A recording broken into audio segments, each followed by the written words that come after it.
घरू वज़ीर ज़ियाउल हसन लंजार कचे में वॾो ऑपरेशन शुरू करण जो ऐलान कंदे चयो आहे त धाड़ियुनि ख़िलाफ़ बेरहमानी कार्रवाई कई वेंदी, ॾोहारियुनि खे चिथे छॾींदासीं। सखर में अमन अमान जी सूरत हाल बाबति इजलास जी सदारत खां पोइ मीडिया सां ॻाल्हाईंदे घरू वज़ीर चयो त हथियार फिटा कंदड़नि खे मौक़ियो फ़राहम कयो वेंदो। कचे में ऑपरेशन लाइ फ़िलहाल फ़ौज जी ज़रूरत न आहे। हुन चयो त जेकी धाड़ियल पाण खे चैंपियन सम्झनि था उन्हनि ख़िलाफ़ कार्रवाई थींदी। सिंध पुलिस सां गॾु रेंजर्स बि ऑपरेशन में हिसो वठंदी। घरू वज़ीर चयो त हिन ऑपरेशन में पंजाब पुलिस जी भी ज़रूरत पवंदी। आईजी सिंध के हिदायत कई है त पंजाब जे आईजी सां राब्तो करे। ज़ियाउल हसन लंजार वधीक चयो त सूबे में अमन अमान जी सूरत हाल बहितर है। सिंध में हाणे किथे भी हिफ़ाज़ती कॉन्वॉय नथा हलन। एक सवाल के जवाब में घरू वज़ीर चयो त धाड़ेलनि जी सहूलतकारनि ख़िलाफ़ भी कार्रवाई कई वेंदी। घरू वज़ीर चयो त उम्मीद है त जल्द जतोई महर तकरार भी ख़त्म करायो वेंदो। क़बीलाई झेड़नि जे ख़ात्मे लाइ कम करे रहिया आहियूं।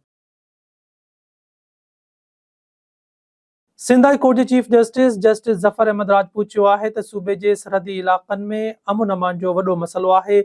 बदमनी हूंदी त सीड़पकारी न थींदी। मुख़्तलिफ़ इलाक़नि के दौरे ते मौजूद चीफ जस्टिस अॼु घोटकी पहुतो, जिते हुन डिस्ट्रिक्ट एंड कोर्ट जे इमारत में ॿिनि इमारतुनि जो इफ़्तिताह कयो। उन मौक़े ते ख़िताब कंदे चीफ जस्टिस चयो त नौजवान वकील ई मुस्तक़बिल आहिनि।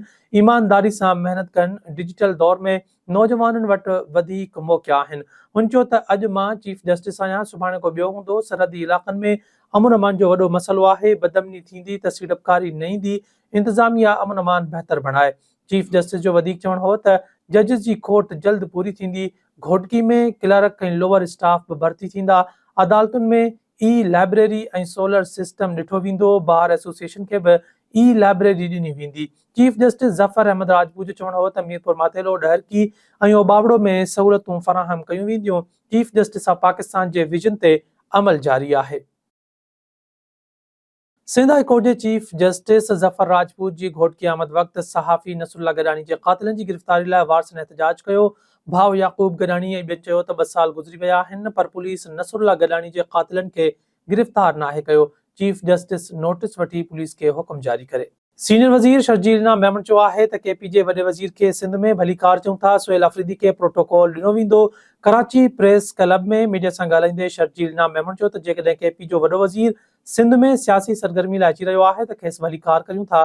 खेसि आइनी कानून मूजिबि सरगर्मियुनि जी इजाज़त आहे।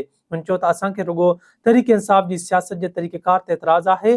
तालिबान जो आफ़िसूं खोलण ऐं खेनि आज़ादु करण ते बि एतिराज़ आहे। संदसि चवणु हो त पीटीआई वारनि इख़्तिलाफ़नि ऐं गारियूं ॾियण खां सवाइ कुझु बि कयो ई नाहे। सीनियर वज़ीर चयो त पीपल्स पार्टी माज़ी में बि सहाफ़ियुनि सां सहकार कयो आहे, अॻिते बि कंदी रहंदी। ख़ैबर पख्तूनख्वा जे वॾे वज़ीर सुहेल आफरीदी चयो आहे त सूबे में अमन क़ाइमु करणु ॾाढो ॾुखियो हो। बंदि कमरनि में थींदड़ फ़ैसिला वरी असांजी ज़िंदगी ॾुखी बणाए छॾी आहे। पिशावर में शहीद बेनज़ीर भुट्टो वुमेन यूनिवर्सिटी जे कॉन्वोकेशन में ख़िताब कंदे सुहेल आफरीदी चयो त असां पाकिस्तान लाइ बार बार क़ुर्बानियूं ॾिनियूं आहिनि ऐं ॾींदासीं। हुन वधीक चयो त मुंहिंजनि अखियुनि में ॻोढ़ा डप खां न पर अवाम जे ॾुख लाइ आहिनि। 14 सालनि खां असांजी ख़ैबर पख्तूनख्वा वारनि माण्हुनि खे ॾुख ऐं बेघर थियण जा ॾुख बर्दाश्त करणा पिया आहिनि। सुहेल आफरीदी जो चवणु हो त ख़ैबर पख्तूनख्वा में अमन मुश्किल सां क़ाइमु कयो वियो हो पर बंदि कमरनि में थींदड़ फ़ैसिला वरी ज़िंदगी मुश्किल बणाए छॾी आहे। हिन दरख़्वास्त कई त ऑपरेशन अवाम खे एतमाद में वठी कया वञनि ऐं चयो जेकॾहिं मक़सदु वाक़ई दहशतगर्दी जो ख़ात्मो आहे त अचो ऐं असां सां गॾु पॉलिसी ठाहियो। सुहेल आफरीदी ऐलान कयो त जंहिंजो घर तबाह थींदो उनखे हर घर लाइ 4 लाख रुपया ॾिना वेंदा। बीजिंग के दौरे ते पहुतल वफ़ाक़ी वज़ीर मोहसिन नक़वी चीनी हम मनसब वांग ज़ाओ हांग सां मुलाक़ात करे मुख़्तलिफ़ मामलनि ते ख़यालनि जी ॾे वठि कई। घरू वज़ारत पारां जारी कयल पधिराई मूजिबि मोहसिन नक़वी ऐं चीनी हम मनसब विच में थियल मुलाक़ात तक़रीबन 3 कलाकनि खां वधीक जारी रही।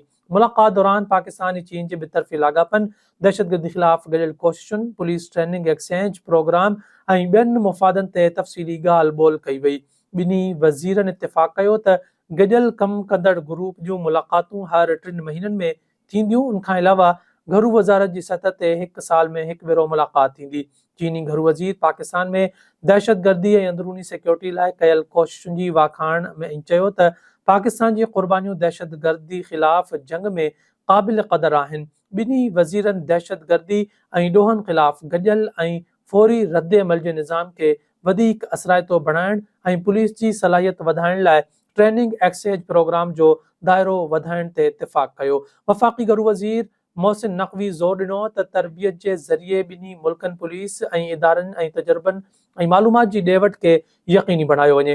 हुन चयो त चीनी शहरी ऐं मनसूबनि जी हिफ़ाज़त पहिरीं तरजीह आहे ऐं इस्लामाबाद में चीनी शहरी हिफ़ाज़त लाइ ख़ासि यूनिट क़ाइमु कयो पियो वञे। मोहसिन नक़वी चयो त घरू वज़ीर खे सदर आसिफ अली ज़रदारी ऐं वज़ीर आज़म मोहम्मद शहबाज शरीफ़ जी नेक ख़्वाहिशुनि जो पैगाम पिणु ॾिनो।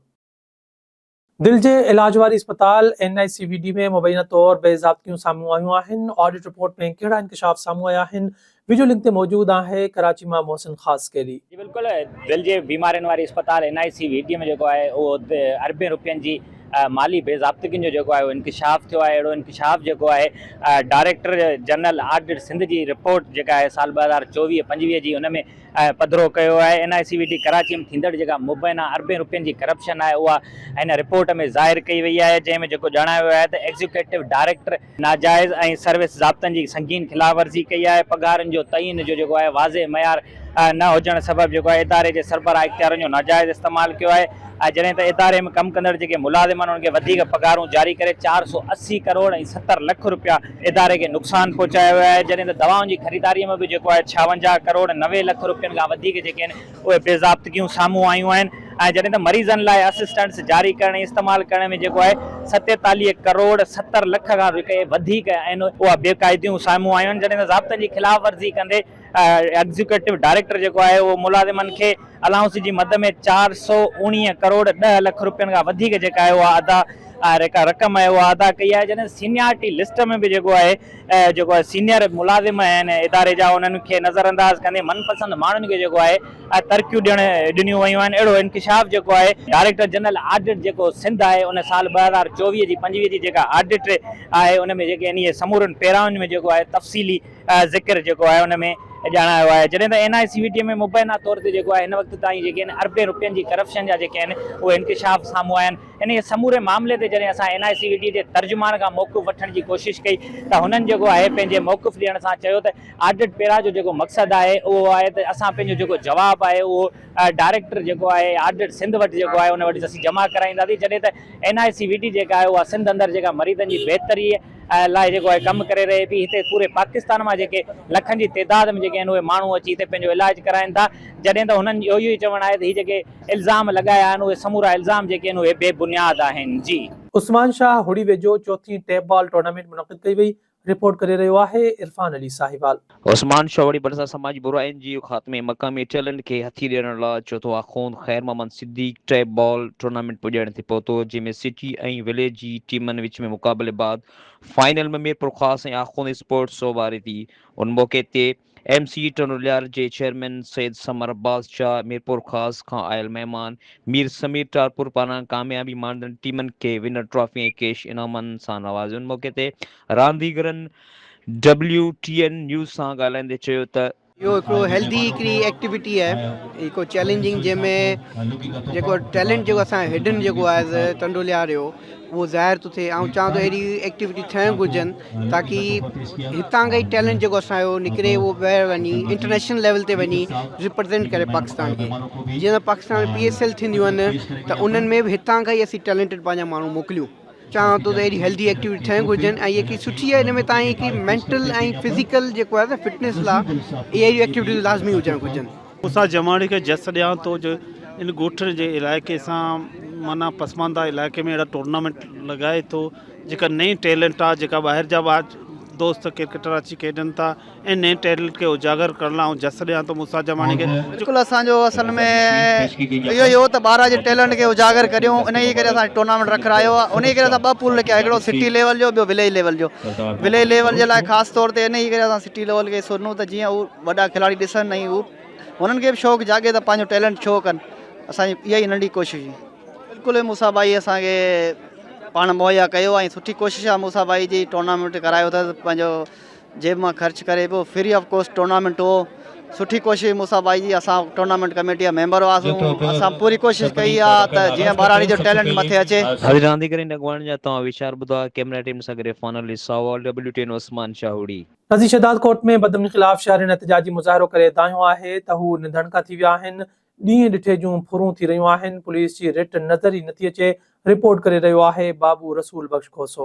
शहदादकोट शहर जे स्टेशन रोड ते ॾींहं ॾिठे जो 3 हथियारबंदनि पारां इज़ी शॉप जे दुकान तां अब्दुल हमीद चनो खां जेका हथियारनि जे ज़ोर ते 2.5 लख रुपया फुर करण वारे वाक़े ख़िलाफ़ दुकानदारनि ऐं शहरनि तरफ़ां एहतिजाजी मुज़ाहिरो करे खोजदार चौक ते धरणो हयो वियो आहे। 3 हथियारबंद हुया, हिकिड़ो रिसीविंग करण आयो, 20,000 जी रिसीविंग कयूं, उनखां 20,000 अॻ में उनखां पोइ पोइ अची दुकान में अंदरि 2 ॼणा अंदरि घुरिया, हिकिड़ो ॿाहिरि बीठो हुयो। 125 हुया, 3 खे बुटियूं लॻल हुयूं, 3 ॼणनि पिस्टल साण हुया। साईं ॿियों दफ़ो दुकान तां फुर थी थिए, हाणे अॻी फुर जेका थी अॻे बि 1.5 लख रुपयो फुर थी वई। बुटियूं बि 3 खे लॻल हुयूं, जीअं ब्रेक हणी भाऊ खां 20,000 खसिया अथऊं ऐं हुनखे धिको ॾिनो अथऊं। उनखां बाद में मुंहिंजे दुकान में घिरी करे मुंहिंजे खाधे खे छिक ॾिनो अथऊं। छिक ॾेई करे 1.5 लख मां खीसे में रखंदो आहियां, तक़रीबन साइड करे रखंदो आहियां, पर हुन खीसनि मूं तलाशी वठी करे 1.5 लख उहा बि खणी विया आहिनि। तक़रीबन 2.5 लख रुपया हिननि मुंहिंजी पेमेंट तूं खणी निकिरी विया आहिनि। हिन खां 1.5 लख रुपयो खीसे मां कढी आहे ऐं लख रुपयो खाने मां कढी हिनखे चंबा हणी हिनखे माना बेहुरमती करे ऐं हे भाऊ बीठो आहे जेको 20,000 कढाइण आयो कस्टमर,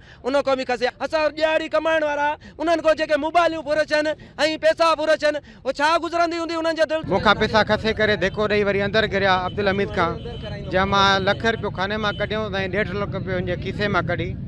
3 हथियारबंद हुया, 3 खे पिस्टल हुया, 125 गाॾी ते हुया। महिरबानी करे असां इंतज़ामिया खे चऊं था असां इंसाफ़ करे, असां मज़दूर आहियूं, मिसकिन आहियूं। असांजी लोकल पुलिस खे सभु ख़बर आहे त इहो गिरोह केरु आहे, किथे उथनि था किथे वेहनि था।